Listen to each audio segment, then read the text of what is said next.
nacionalidade qual Bom, é? própria minha cara fala, nacionalidade japonesa.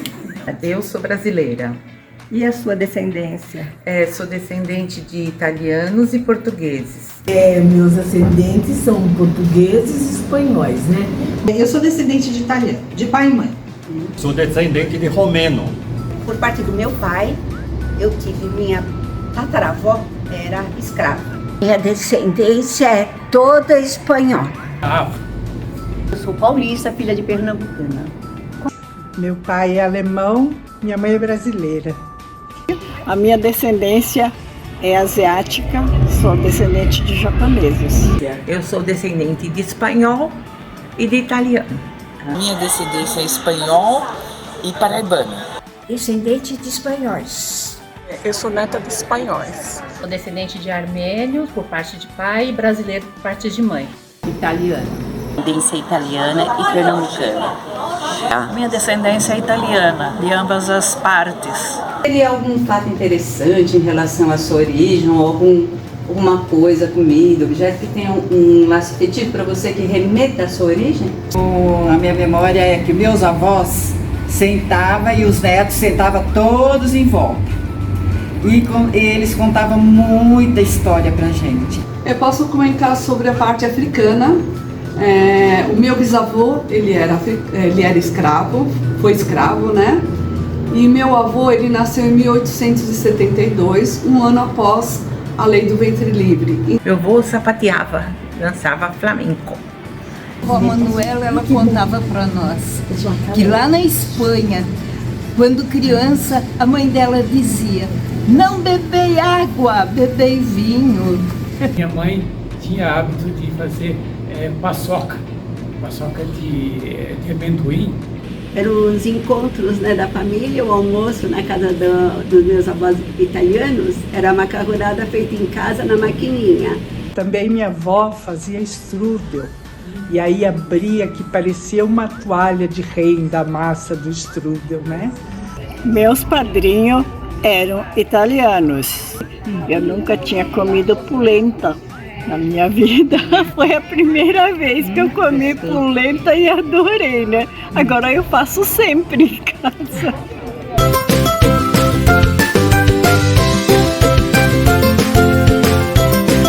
Quando eu morava na casa com minha avó, ela pendurava muitos aquele caqui, né? Que secava caqui no varal, na beira da casa lá, que a gente sempre em missão roubava e comia. Aos domingos, como vovó morava com a gente, então reunia toda a família. E aí, quando ia fazer o almoço, era a bradiola, né? E aquele molho maravilhoso que mamãe e vovó faziam, né? Era assim, uma coisa muito gostosa. Nós temos boas lembranças. Eu morei em sítio até 11 anos de idade. E quando criança, né, a gente ia quase todos os domingos, praticamente à tarde, na casa dos meus avós maternos. E lá era o encontro das tias, dos primos, das primas. E nós, como criança, né, a gente adorava, porque a gente se reunia e brincava de esconde-esconde, de boneca, de levar no médico, aquelas coisas de criança, né? Então eu falo que eu tive uma infância privilegiada. As festas de fim de ano, que todo mundo come comida típica, ainda eu tenho muita memória. E na Páscoa, minha mãe pintava ovos. Fazia panetone. Minha mãe fazia grão de bico, garbanço. Bacalhau também minha mãe fazia todo ano, sexta-feira santa, eu lembro da minha mãe.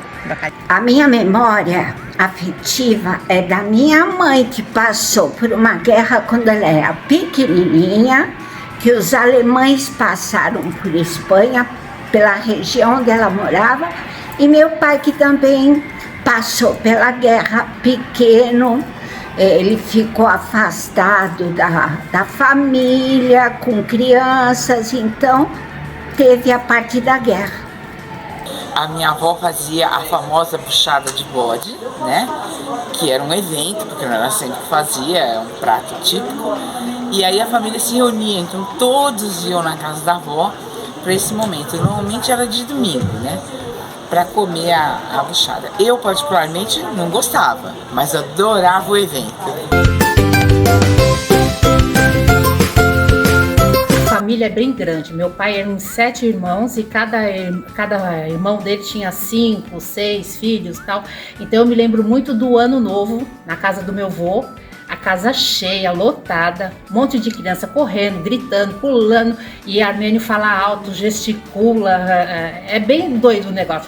E eu lembro da mesa, meu avô fazia questão de fazer uma mesa, era um tablado assim, comprido, assim, com cavaletes, e para todo mundo poder sentar, e a mesa tinha que ter bastante comida. A minha mãe queria muito ser freira, e ela ajeitou para ir para o convento. Eles moravam em Itu. Eles tinham vindo da Espanha e foram para Itu. Só que o pai dela não queria de jeito nenhum que a filha fosse freira.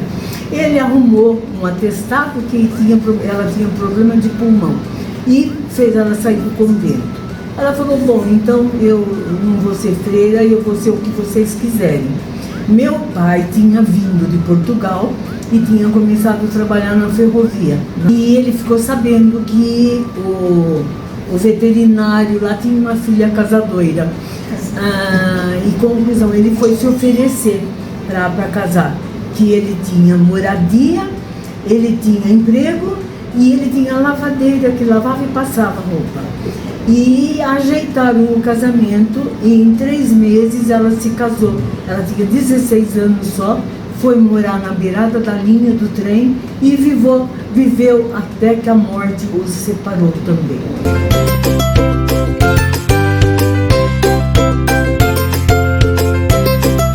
O meu avô nasceu na Itália, filho de um padre. Depois foi criado no seminário, depois de muitos anos, que a minha bisavó casou-se de novo, teve os filhos e eles vieram para o Brasil. Ele chegou aqui no Brasil, desceram no Rio de Janeiro, ele foi direto para Minas. Em Minas ele conheceu uma família que a mulher estava grávida e ele casou-se com essa criança dessa mulher que estava grávida, que foi a minha avó. Eles tinham 18 anos de diferença de idade e viveram muito bem até que a morte os separou. Olha, a minha mãe trabalhava muito e minha avó que me criou. Primeiro veio meu pai da Itália, depois vieram meus avós. E essa minha avó, ela contava as histórias da Itália. E uma delas que eu me lembre, ela viveu numa época de guerra, onde eles tinham que hospedar os soldados alemães em casa. Então, muitas vezes, eles passavam fome porque os soldados é que tinham que comer, né?